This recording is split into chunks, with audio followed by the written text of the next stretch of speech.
All right, traders, do me a favor and smash that like button if you've been making some gains throughout put option season here, guys, because for the past month, the market has been crashing and we've been focused on buying put options towards resistance levels, day and swing trading. With that being said, another bull trap has been initiated on the SPY as it failed to break out and turn that key 440 level into support. This is now the fourth day in a row where SPY hit the 440s, and every time it hits that level, and it ends up having that gap close reversal, and it sells off very, very hard into the 420s to 430 range. With that being said, it's just a matter of time before SPY collapses. And I think within the next 3 weeks, all these stocks are going to take a big hit with the SPY. I think it's going to be a bloodbath. I can definitely see SPY going to $390 by mid-February. So with that being said, guys, you know the deal. Let's get right into the in-depth price action analysis. We're going to be going over the SPY price action and the current updates. We're going to be going over several stocks on my radar and current trades I'm in. We're going to be talking about AMC, Boeing, BBBY, BBIG, Coca-Cola, Kohl's, Lucid, Netflix, PROG, the VIX, Tesla. There's so much opportunity, guys. That video that I posted yesterday not only provided so much educational value, but the plays in that video, you guys know I've been telling you nonstop when SPY hits the 440s to rock some put options. And I've also told you in terms of the video yesterday, Lucid puts, when it cracks that key $33 level, Lucid is holding up on thin air. There's no support until like 26, 27. Rock the put options once it cracks that support level. Those printed as well. There is so much phenomenal opportunity, guys. Let's get right into this price action analysis. Towards the end, I'm going to be sharing with you, some of my trades, some of the mistakes I made today, and some of the things I did right. I had a killer trade on a Macy's M put option. I'm currently up nearly 50% on those. I bought those at a very, very good price early in the morning towards 10:20 a.m. Swing trading those out, trying to be patient with this whole idea that the market's going to crash during February. So let's get right into this analysis. So in terms of the SPY, here's one thing I wanted to point out in terms of this whole squeeze indicator that I've been testing out, and it's been working fairly well. So what I wanted to point out in terms of SPY is just look at this red. You see this little red thing, right? This little red mark on the whole squeeze indicator. See how once this red starts triggering right here, SPY sells off very, very heavily. So just look right here. This is 2020. See this big red spike now? See how SPY never has that big red spike? Like, it never has that big red spike. But in 2020, which is what I've been comparing the SPY to recently, you should be well aware if you've watched the videos, notice how once it initiated this whole red spike movement, it just kept selling off, kept selling off, kept selling off, kept selling off, right? And then as soon as it turned yellow, it started bottoming out. And then the whole squeeze was initiated when it turned this whole teal blue color, right? So that's what I wanted to put on the SPY. So like, if you think about it, this whole history and sentiment repeats itself. Like, just look at these red bars coming in. Things can get ugly very, very quickly. And this is a very similar pattern to what we're seeing in terms of 2020. So I wanted to point that out in terms of the SPY. Now let's get into recent price action. So you guys know, I told you for the micro, I was expecting some sort of spike to like 447 to 449. We ended up topping out yesterday at 444. And then this got absolutely crushed. It closed weak towards the lows. It closed at 433. And then the bulls came back with a gap up, and they came back with the morning spike, right? And with that being said, lower highs formed and another bull trap was initiated on the SPY. So with that being said, guys, this is just a matter of time where SPY sells off and it just gets crushed. And in terms of where I think we can be at, so what I want you to do is focus on these two candles. Focus on this candle right here, and then see the next day how SPY spikes back and it forms the lower high. So just kind of compare these two candles right here to these two candles right now. See how it's like a similar look. It's a similar pattern, and the tops of these candles are towards that previous support right before the massive sell-off. So if you're looking at this chart right now, it basically looks like we've got a lot of red coming very, very soon, because if this pattern repeats itself, you're going to see some red coming into the market into Friday and then into next week. Next week should be a bloodbath. With that being said, that's where I think we're at. That's kind of the pattern in a sense that I'm using. So, these two bars here compared to these two bars right here, this is looking identical. Another thing you have to understand is, this was once this key 449 support level was once, a key support level with huge upside, very quick new all-time high potential. That is now a resistance level, right? And it's now forming lower highs. And I'm looking at this pattern, and SPY is just screaming bull trap, bull trap. What you have to understand is when you see that key support turn into resistance and, this new price channel forms. So the new channel, the overall channel is like from 421 to 440. That's the overall big picture. So like if 420 cracks and turns into resistance, this is going to free fall. The bears are going to take control of the macro. They're going to absolutely crush the stock. If 440 breaks out, turns into support, it's going to try to spike to 449. But from a macro point of view, the bears are still in control with the whole market sentiment and everything going on. But with that being said, we're in this price channel right now. And if you just look at how this price channel has been reacting, the bulls have had 1, 2, 3, 4, 5, like 5 days to turn this 440 into a support level. They just can't do it. And this dropped to 420 at one point. It dropped to 427. Yesterday it went all the way down to 426. It's really trying to go lower. It's really trying to break down. So I'm studying this price channel and it is screaming SPY is going to break down. It is screaming SPY is going to get crushed. It is screaming within some time. Like we got to deal with some micro spikes. If you're swing trading these, it's fairly annoying. Not if you're getting the best entries. And like I told you, 440 is the best entry. But within some time, I think we're on track to take out this 420. So once 420 gets taken out, how low can we really go before another like big overall spike? So if 420 gets taken out, we're going to really fill this gap quickly at 416. There's a gap to fill at 416. Once that cracks and turns to resistance, you're looking at like $403 would be the next level. But from a macro point of view, I could see this dropping to like 390. I could see us going to 390 within the next like 3 to 3 weeks. I could definitely see it happening. Either way though, guys, SPY is setting up for a very, very bearish bull trap. And with that being said, let's go over some of the stocks. So in terms of like analysis, like I noticed a lot of you guys really loves, you guys are loving the live stream who joined the programs. So, we had a member say, just joined this group today. What a call from the live, trading session. It was brilliant. Love the puts. Like I called out, this was a perfect opportunity where I called out these Macy puts at $1.08 at 10:22 a.m. Took some profits when I was up 20%, and then I added back, and then I'm holding the rest out. I'm up nearly 50% on those. That was my killer trade, and then I'm still riding some out on the BBBY, still riding some out on PROG, up 50% on BBBY, up 40% on the PROG puts. But with that being said, we'll get into that later towards the end of this video into more of the trades. But what I wanted to point out is, the analysis. The analysis was so on point. So at 9:58 a.m., I issued a price target on Tesla for 850 by Friday. And then once it cracked 850, I downgraded it to 790. So in terms of Tesla, and this is what I want you to understand, this goes for Lucid too.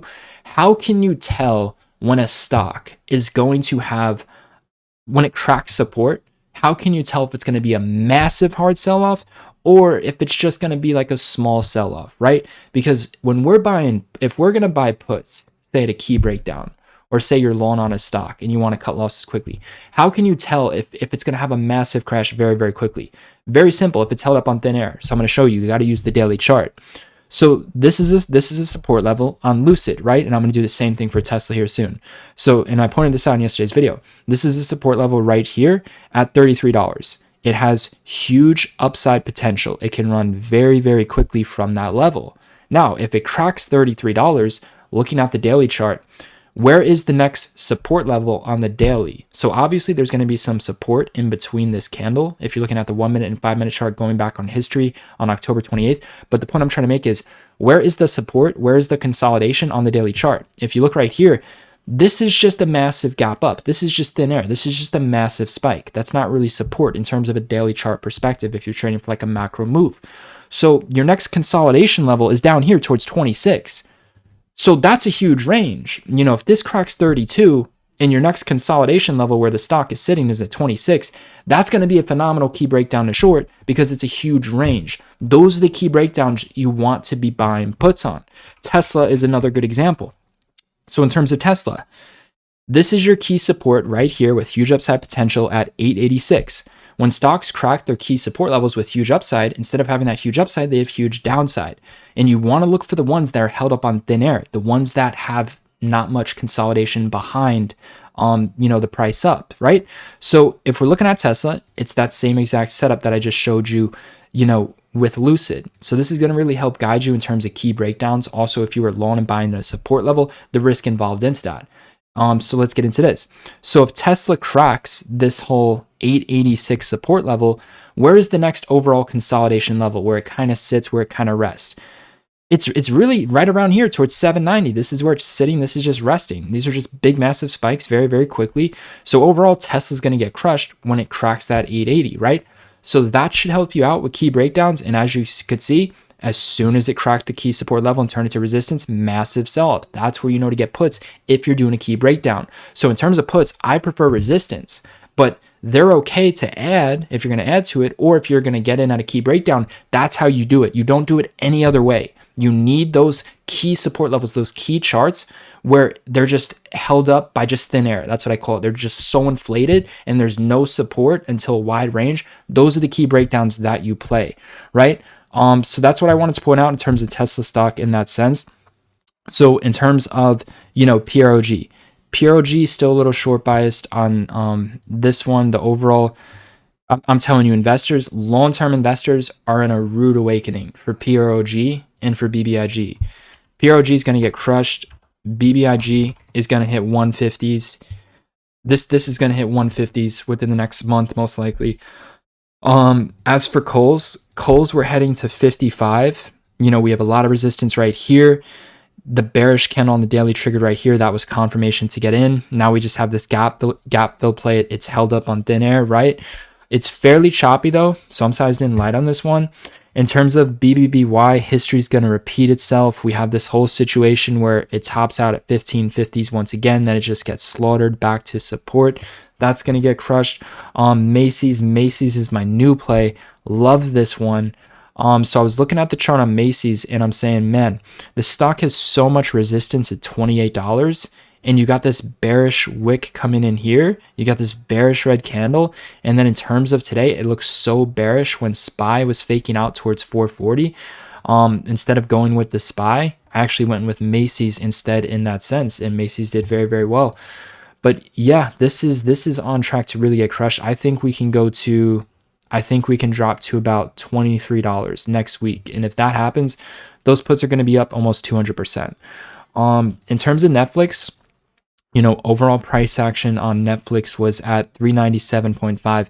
So there's a gap to fill at 397.5. If you see it react as resistance there, Netflix is going to get crushed. Then within some time, it's going to fill this gap at 360. Once 360 cracks, this stock is going to get slaughtered. Either way, though, this is setting up for an interesting reaction. I'm waiting for that gap fill on Netflix at 397.5. We see resistance. I'll grab some puts.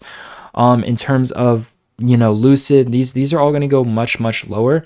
So like in terms of like new potential plays, I'm getting ready to do like a midterm put because this one is still at resistance on Coca-Cola. That's what I'm kind of getting ready to do. I'm getting ready to do like a midterm put option on this at least March 18th, maybe a little bit longer. But I think Coca-Cola is going to go to $56, within the next 1 month, most likely. This is setting up for another bull trap, very bearish candlestick. Coca-Cola is just waiting to fall off. It's just going to take some time. So that's probably going to be the next midterm option that I do. My latest one was the Ford, nailed that towards the top. And then, Kohl's, I'm up like 8% on that right now. But yeah, from an overall point of view, the main new play that I'm looking at is a Coca-Cola midterm put option. Notice how the gap filled right here at 60.45. Once that turns into a resistance level at 60.45, that's when you look to grab the puts, and then it got crushed. But yeah, for the most part, in terms of new potential plays, it's kind of Coca-Cola. So in terms of the SPY, my overall thoughts are something like this, where like we get a quick morning spike, a little gap up, a little morning spike, and then this just sells off and gets crushed. In terms of tomorrow, I think we're basically like gonna be like this on this candle. We get a little morning spike, we get a little, gap up, and then the SPY just gets crushed, and then it gets crushed into next week. That's my current thoughts on the SPY. So in terms of put options for tomorrow, if you see resistance forming at like 435 to 437, around that range, that'll be the time to get the puts. But yeah, I did not my analysis was on point and members did very well with analysis. They're self-sufficient. They're going to make their own trades. In terms of my trade for the SPY, unfortunately, I messed this up. I did make it. I made a good comeback with the, M put option, with the Macy's put options, and I was patient on BBBY. I was patient on PROG. But with SPY, I got shaked out this morning. So, I saw the gap up, I saw the morning rip, and I told myself, these put options, I'm up a little bit right now. I'm going to take my small win. This looks very, very bullish. And then what I'm going to do is I'm going to look to get back in later into the day around 440. So I have no regrets in terms of selling for a small win because those contracts did go down another 10%. I was right in that sense. I do have regrets though for not getting back in at an earlier time. I was looking at this pattern on the SPY. I was looking at this, I was comparing it to yesterday. And if you were looking at the SPY, it was doing the same thing it did yesterday. It had a gap up, it had a morning spike, it sold off, had a gap up, had a morning spike, it sold off.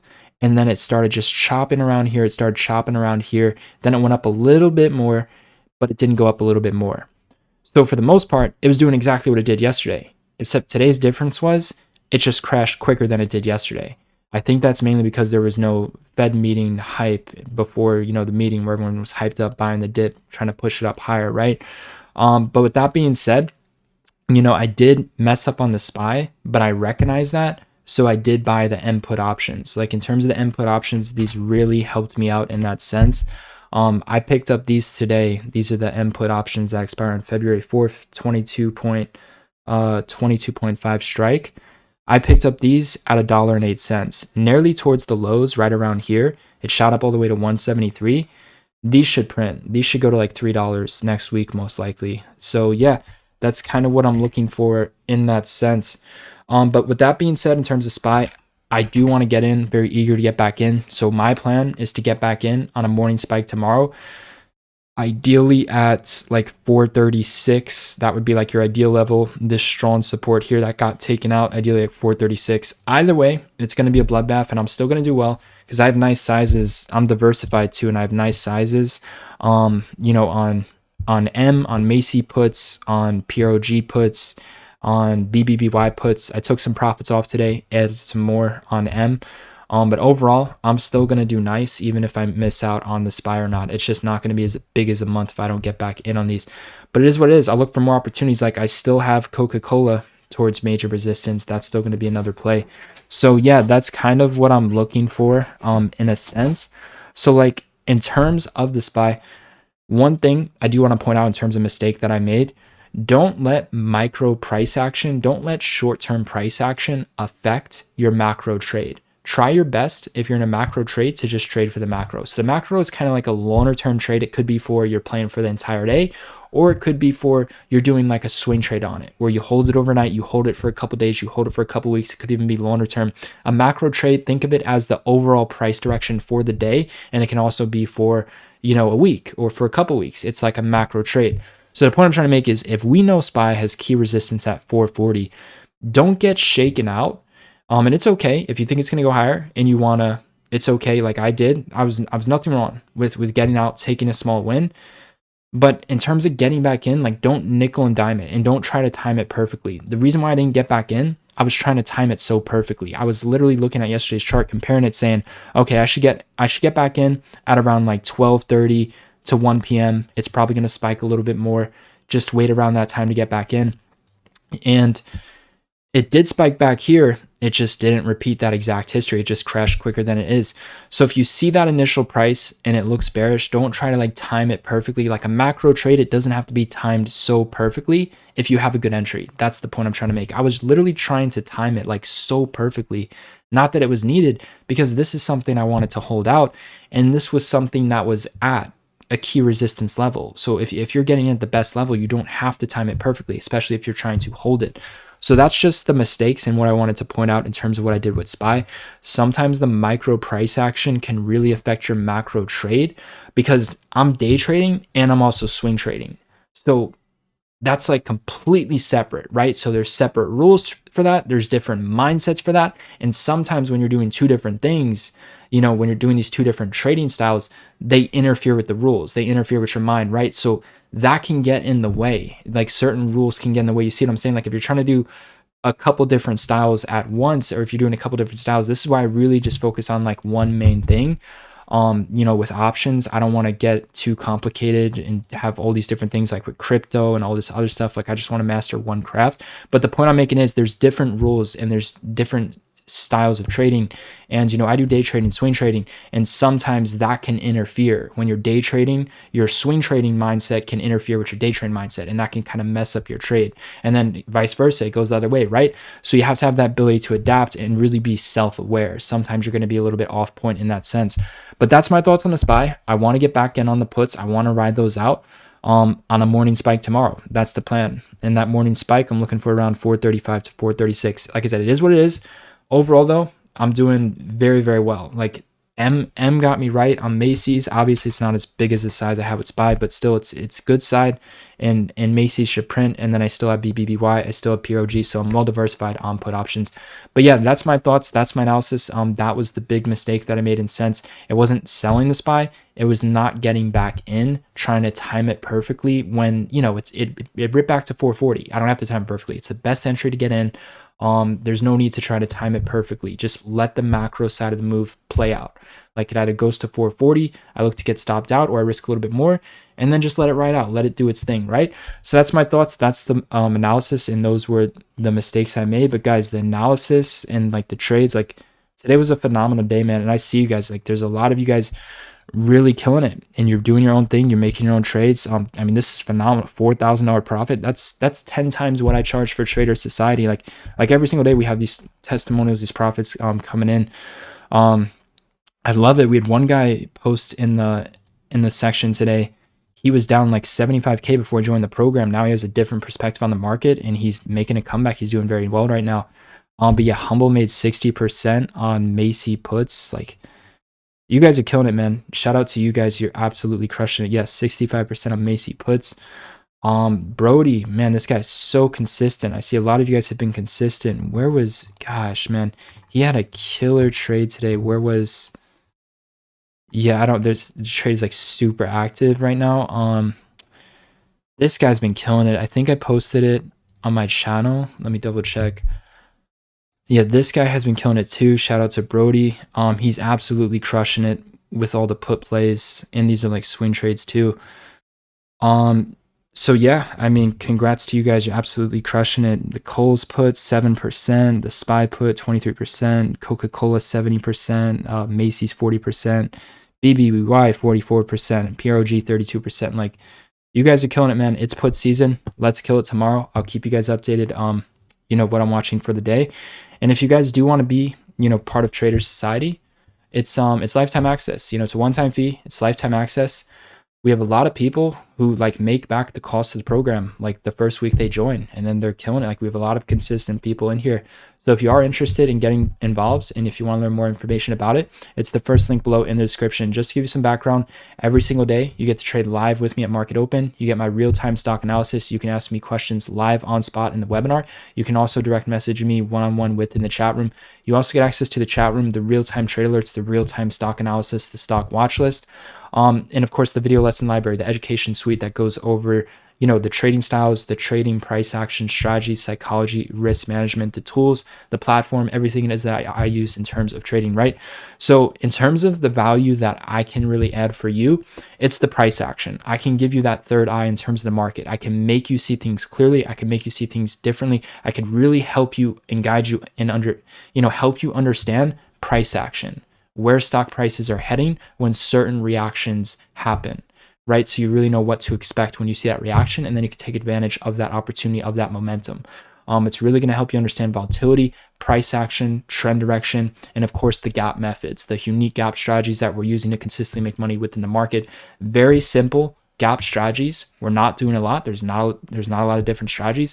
Very simple price action and very simple gap strategies. This is what works for me, and I've combined it with options trading, and it's crazy what you can do with these options very, very quickly. So yeah, it is the first link down below in the description. You can get started as early as tomorrow morning. You get lifetime instant access. You could trade with me live tomorrow morning and finish this week strong.